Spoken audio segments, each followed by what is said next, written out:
Selamat di sini aja. Kita doanya ya. Amin amin amin.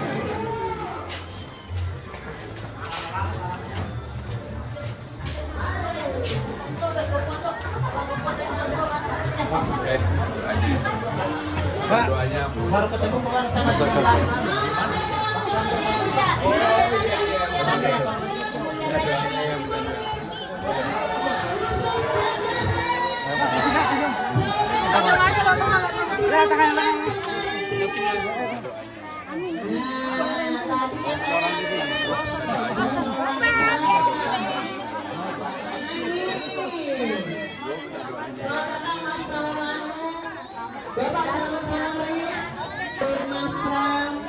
untuk bisa bertemu dengan Mas Pramono Anung yang insya Allah nanti tanggal 27 November kita sama-sama ke TPS coblos nomor berapa ibu-ibu? Nomor berapa? Jakarta! Jakarta! Selamat datang Mas Pramono Anung di Kelurahan Cengkareng Timur.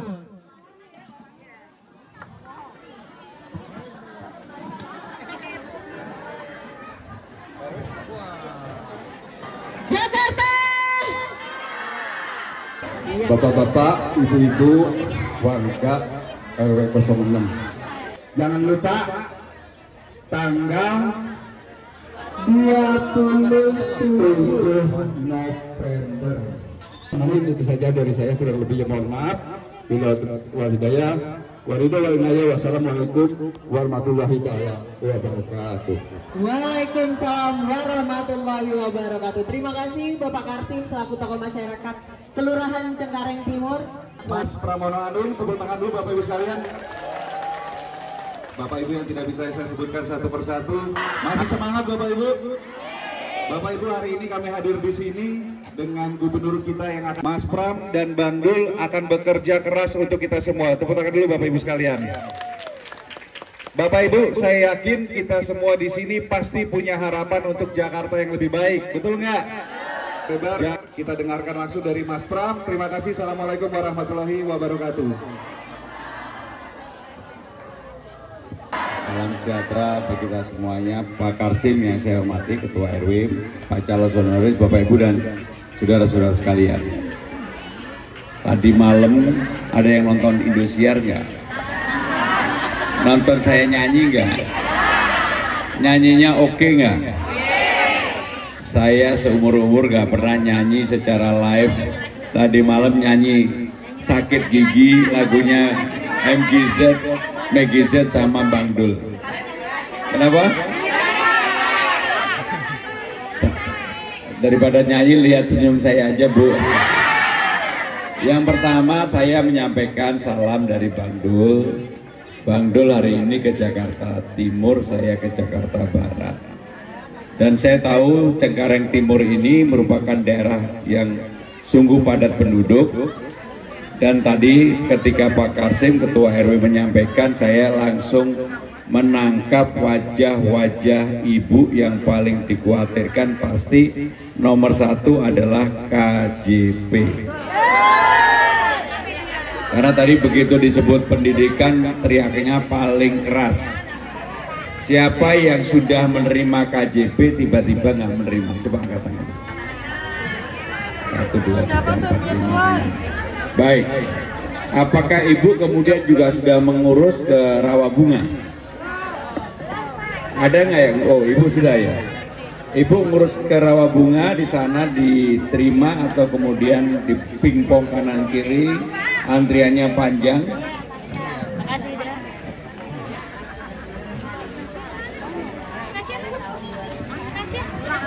Nggak dapat lagi. Jadi ibu sudah ngurus dari tahun 2022 sampai sekarang nggak dapat lagi. Bapak Ibu saudara-saudara sekalian, yang pertama saya akan langsung jawab. Persoalan kartu Jakarta Pintar, kalau saya dapat amanah, nggak perlu lagi pergi ke Rawabunga terlalu jauh bagi saudara-saudara sekalian. Maka untuk itu pendataannya harus selesai di kecamatannya masing-masing. Termasuk sini kecamatan Cengkareng Timur. Cengkareng aja. Maka harus selesai di tempat ini, nggak boleh kemudian harus ngurus ke Rawabunga, terlalu jauh, udah begitu ngantrinya lama dan nggak ada penyelesaian. Maka untuk itu saudara-saudara sekalian, untuk kartu Jakarta Pintar, saya dan Bang Dul tetap akan mengadakan dan kami akan data kembali, didata di semua kecamatan masing-masing dan diselesaikan di kecamatan yang ada. Jelas ya? Persoalan yang kedua selalu berkaitan dengan kartu lansia. Jadi yang berhak menerima tidak menerima, yang tidak berhak malah menerima, dan banyak juga yang bukan warga Jakarta kemudian malah menerima. Maka untuk kartu lansia juga akan kami selesaikan di Kecamatan Cengkareng. Yang berikutnya adalah yang berkaitan dengan Jumantik dan Dasawisma. Ada nggak Jumantik dan Dasawisma? Ibu apa? Jumantik. Jumantik ini dari dulu insentifnya 500, bener Bu? Mau nggak kalau insentifnya dikaliin 2? Kayaknya warganya Pak Karsim apa aja mau nih. Kayaknya apa aja mau. Jadi kalau kami mendapatkan amanah, maka Jumantik, Dasawisma ada juga. Yang awalnya dapat 500 menjadi dapat 1 juta dan laporannya dipermudah, disimpelkan. Yang berikutnya Pak Karsim sebagai ketua RW, insentifnya 2 juta, betul kan? 2,5 juta. 2,5 juta, laporannya terlalu panjang, LBJ disuruh buat Pak, nanti akan kami sederhanakan. Insentif untuk ketua RW ini bukan untuk pribadi Pak Karsim, tapi untuk ketua RW menjadi 5 juta. Sini bu. Langsung ditarik nih sama Mas Pram. Aduh, saya yang meleleh Bu. Ibu apa? Sehari-hari pekerjaannya apa Bu? Pedagang kue. Apa yang Ibu keluhkan yang pengen diselesaikan oleh gubernur? Sembako murah. Sembako murah. Soalnya semakin lama semakin meningkat, apalagi minyak sayur. Oh my god. Baik Bu, yang pertama memang harga-harga sembako itu tidak sepenuhnya tanggung jawab pemerintah provinsi, tetapi ada program yang sudah dilakukan Mas Anies, saya akan teruskan, yaitu kerjasama untuk menurunkan harga beras. Karena beras ini masih bisa diturunkan, kami akan menurunkan harga beras. Mudah-mudahan harga beras sekarang ini relatif, ya walaupun stabil, masih bisa diturunkan. Kami akan berusaha keras untuk menurunkan, terutama bagi warga Jakarta. Kami lakukan kerjasama jangka panjang. Yang program ini diawali oleh Mas Anies, kami akan lanjutkan dan saya yakin ini akan berhasil. Bu, ada pesan lagi? Sepertinya itu aja ya Pak. Semoga Bapak selalu. Bu, saya mau tanya. Bu, kan Ibu udah lihat saya di lebih ganteng aslinya atau ganteng di situ? Yang digambar agak muda ya, tapi ini lebih jantan ya.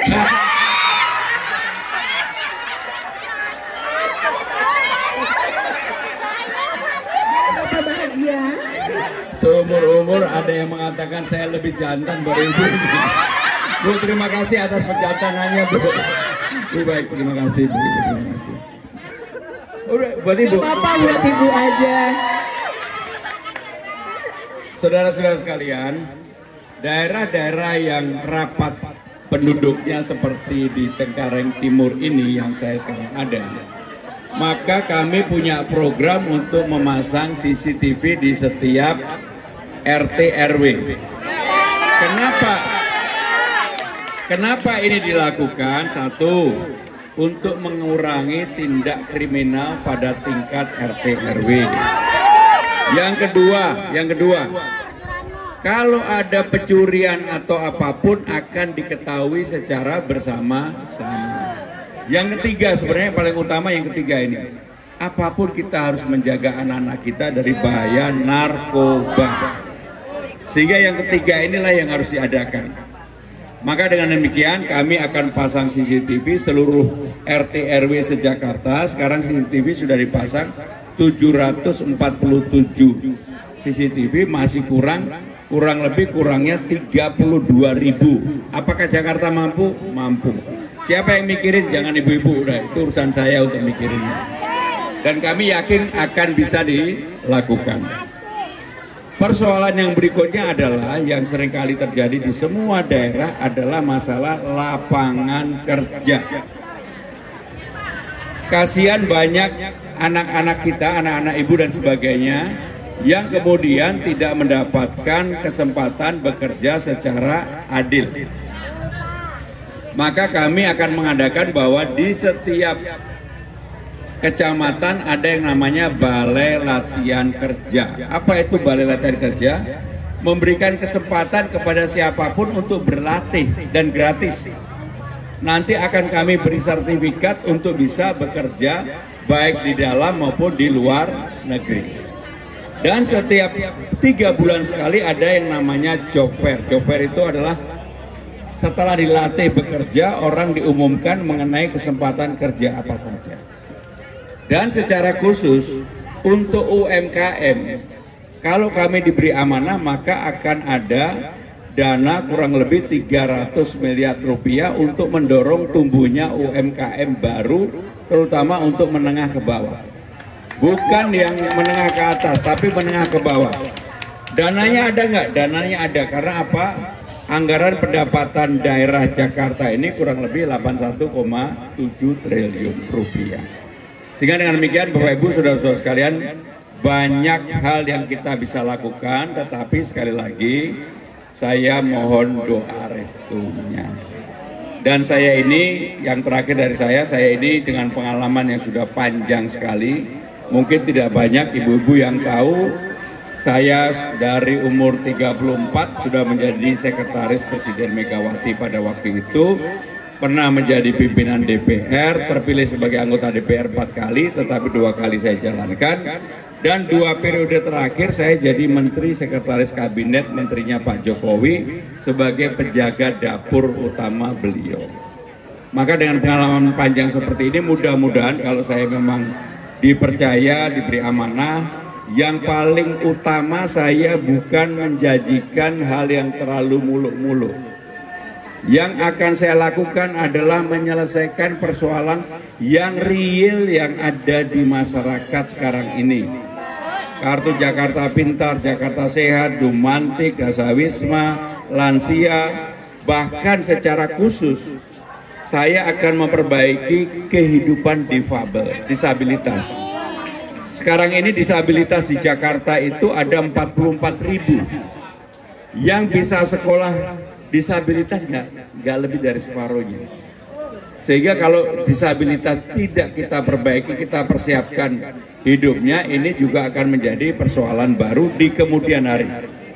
Jadi bagi ibu-ibu yang punya keluarga disabilitas, jangan bersedih hati, nanti kita akan tangani secara khusus untuk itu.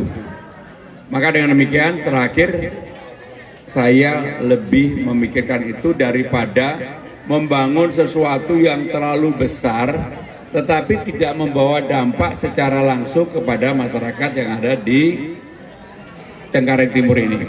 Dan bagi yang menerima KJP, nanti setelah kita lakukan perbaikan, saya tahu tidak semuanya pernah lihat Ancol, tidak pernah lihat Taman Mini Indonesia Indah, nggak pernah lihat museum, nggak pernah lihat Ragunan, nggak pernah lihat Monas, maka kami akan menggratiskan untuk bisa melihat itu dan didampingi oleh orang tuanya. Kenapa ini saya lakukan, saudara-saudara sekalian? Kebetulan saya ini juga dari keluarga yang sederhana. Bapak saya guru, pada saat saya kecil tinggal di Kediri, ada acara keluarga di Jakarta. Pertama kali saya ke Jakarta, diajak oleh orang tua saya lihat Monas. Pada waktu itu saya kecil. Itulah yang melekat pada pikiran saya, sehingga saya bertekad suatu hari harus lihat Monas lagi. Suatu hari saya harus berbuat sesuatu supaya bisa menjadi keluarga yang lebih mampu. Dan ilham itu, inspirasi itulah yang kemudian membuat saya rajin bersekolah, rajin belajar, dan alhamdulillah saya mendapatkan kesempatan sampai dengan hari ini. Dan mudah-mudahan ini juga menginspirasi putra-putri Bapak Ibu sekalian, ketika dia lihat Taman Mini, lihat Ancol, lihat Ragunan, lihat museum, lihat Monas, mereka terinspirasi untuk bisa memperbaiki kehidupan keluarganya yang lebih baik. Bapak Ibu saudara-saudara sekalian, karena hari ini hari Jumat, kalau ada yang bertanya kami persilakan, mungkin 3 saja. Assalamualaikum warahmatullahi wabarakatuh. Waalaikumsalam. Terima kasih Bapak Pramona atas kesempatan yang diberikan pada saya. Kebetulan saya ingin bertanya, nama saya sebelumnya Raidita, saya dari Kelurahan Cengkareng Timur. Saya ingin bertanya terkait masalah pendidikan. Jadi di Jakarta ini kan kita tahu yang semua anak siswa kalau mau masuk sekolah itu tentunya dikoordinir dengan jalur PPDB. Kita tahu bahwa PPDB juga ada jalur inklusi khusus disabilitas. Tapi pada kenyataannya sekolah-sekolah di Jakarta ini tidak menyediakan fasilitas untuk anak-anak disabilitas. Contoh kasusnya di sekolah 78 itu ada anak yang tidak melihat lah, tapi di sekolah itu tidak terdapat fasilitas seperti buku yang untuk orang-orang yang tunanetra, tidak tersedia juga jalanan yang untuk siswa-siswa tunanetra gitu. Jadi saya ingin bertanya apa program ke depannya Bapak untuk memberikan solusi tersebut. Terima kasih. Terima kasih. Biasanya kan kita dulu kalau ngantri sembako itu kan nggak perlu pakai link ya Pak. Terus beberapa bulan terakhir ini kita harus daftar melalui link. Terus kadang-kadang linknya itu error, muter-muter di situ aja sehingga kita nggak bisa dapetin KJP sembako tersebut. Dan udah gitu dibatasin biasanya Pak kalau menggunakan link itu. Saya ingin menanyakan kepada Bapak, programnya itu kira-kira bisa diganti nggak Pak? Nggak usah pakai link lagi gitu. Seperti biasa aja gitu ngantrinya gitu Pak. Terima kasih. Assalamualaikum warahmatullahi wabarakatuh. Saya dari RT 14. Nama saya Rahmat. Begini Pak, kita kan kalau daftar SD itu harus ada umur. Nah, umur 8 ya Bu, 7 lebih, 8 tahun lah, 8 tahun itu baru masuk SD. Nah kalau bisa seperti dulu aja Pak, jangan pakai umur. Jadi umur minimal 6 lebih lah Pak, 6 tahun gitu udah masuk. Kalau zaman saya kan dulu ibaratnya nyampe kuping juga udah masuk ya gitu ya Bu ya. Jadi pas masuk nih kayak di saya nih yang saya alamin dari anak 1, jadi umur 7 tahun lebih 1 bulan itu nggak bisa masuk Pak. Nah saya ngendok dulu. Jadi anak saya ini lagi TK lagi. Nah, TK lagi anak saya tuh bosen dari umur 3,5 tahun sampai dari umur 3,5 sampai 8 tahun Pak. Itu yang saya alamin ke saya. Terus SMP-nya juga kasihan. Wah umur sekian kagak masuk, jadinya SD lagi. Swasta. Maksud saya begitu ibu-ibu. Ya begitu Pak, terima kasih. Assalamualaikum warahmatullahi wabarakatuh. Ada yang memang menjadi kebijakan pemerintah pusat, ada yang menjadi kebijakan pemerintah provinsi. Yang akan saya pimpin adalah pemerintah provinsi. Maka untuk itu Bu Regita tadi pertanyaannya tentang pendidikan, PPDB, dan juga hal yang berkaitan dengan disabilitas, memang harus diakui secara jujur Dinas Pendidikan Jakarta secara keseluruhan belum memberikan ruang yang cukup baik bagi sekolah disabilitas maupun SLB ini. Saya menemukan secara langsung ada ibu-ibu di Jakarta Utara, anaknya disabilitas, menyampaikan kepada saya untuk mendaftar saja nggak ada sekolahnya. Sehingga dengan demikian ini sangat menyedihkan Bu Regita, nanti kami akan secara khusus, karena bagi saya urusan disabilitas ini adalah urusan yang harus mendapatkan atensi perhatian langsung dari gubernur maupun wakil gubernur Jakarta. Sehingga harus disiapkan Bu, tadi mana Bu Regitanya?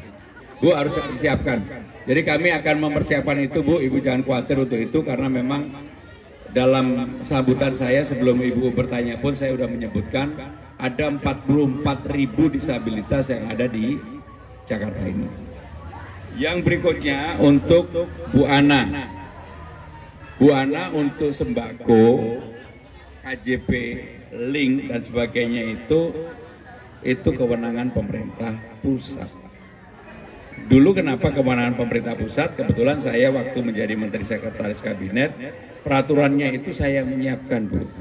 Pada waktu itu atas usulan Menteri Sosial supaya digunakan link. Tapi ketika dijalankan banyak sekali keluhan karena tidak semua warga itu tahu bagaimana cara memanfaatkan menggunakan link ini. Maka kami akan usulkan Bu, membantu Ibu Ana tadi, saya tahu persoalannya, sehingga demikian untuk link yang dianggap mempermudah malah menjadi mempersulit. Ya Bu, jelas ya. Pak Rahmat mana Pak Rahmat? Pak Rahmat ini senangannya ngendok aja di belakang. Sini dulu Pak Rahmat. Pak Rahmat, untuk peraturan pendidikan memang ada dua. Hal yang berkaitan dengan kurikulum itu menjadi tanggung jawab pemerintah pusat, kurikulum. Makanya kenapa kemudian kemarin Mas Menteri Nadiem yang sekarang sudah tidak jadi menteri lagi, ada pendidikan tentang Merdeka Belajar. Sekarang saya yakin ini pasti akan tergantikan dengan program yang baru karena pemerintahnya baru. Sekarang yang menjadi menterinya adalah Pak Profesor Abdul Mukti. Maka untuk itu, kalau ini kewenangan umur ini ada di Dinas Pendidikan, saya akan merubah sesuai dengan apa yang dulu saya juga masuk umur 6 tahun udah. Dan ini saya bukan hanya pertama Pak Rahmat yang menyampaikan, saya juga sudah mendapatkan masukan hal yang sama dari tempat lain. Sehingga dengan demikian Pak, kalau ini memang kewenangannya gubernur, saya akan rubah. Dukung ya. Belok nomor 3. Coba kalau yang tanya kayak gini terus gua langsung menang nih pasti. Udah Pak Rahmat, terima kasih. Bapak Ibu saudara-saudara sekalian,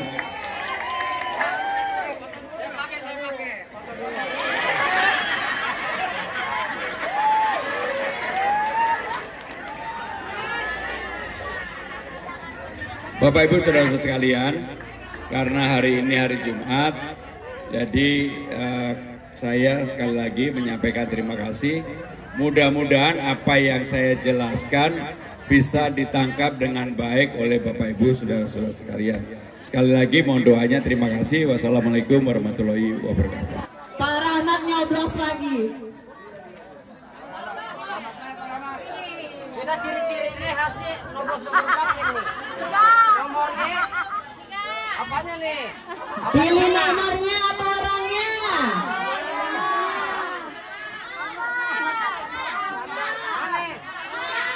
Nanti kita tanya dulu sama Bapak. Sampai Pak. Hatinya Pak Rahmat di mana? Hatinya mau milih apa? Kita coblos. Jangan lupa tanggal 27 November kita ikutin Pak Rahmat coblos apa? Kita coblos yang tengah. Bismillahirrahmanirrahim. Jangan lupa 27 November coblos nomor berapa? Jakarta. Jakarta. Jakarta. Terima kasih kepada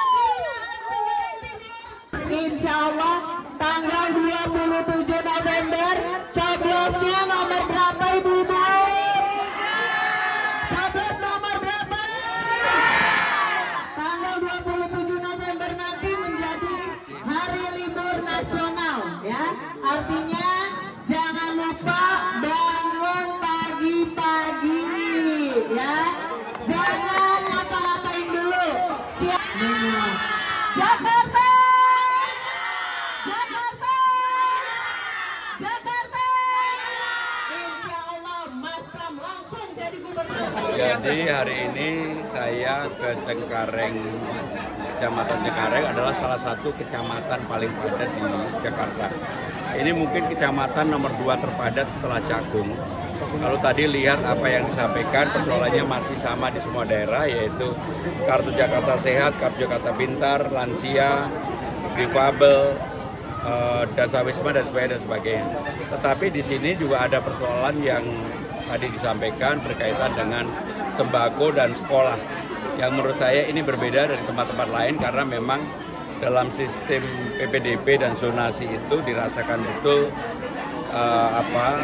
menghambat pertumbuhan anak untuk belajar di Jakarta, di Cengkareng ini. Kalau memang ini kebijakannya adalah kebijakan pemerintah provinsi, saya akan dukung. Terutama syarat umur tadi.